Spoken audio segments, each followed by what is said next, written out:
Today we have the 2021 Tesla Model 3. This vehicle has done just over 47,000 miles.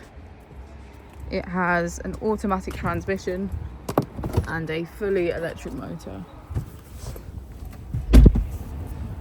On our user interface, we're met with navigation as a feature, as well as an overview of the vehicle. This allows us to open the bonnet, charging port and boot, all from within inside the car. If we click on our Tesla icon in the bottom right, we can access our controls, dynamics, charging, autopilot, schedule, safety, service and software.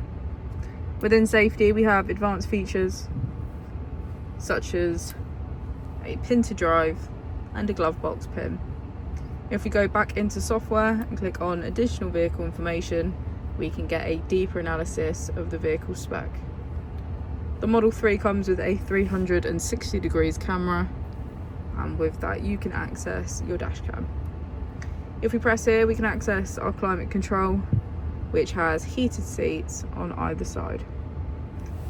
And as we go into the back of the vehicle, we can see that all of our seats are full black leather and get a good view of our panoramic roof.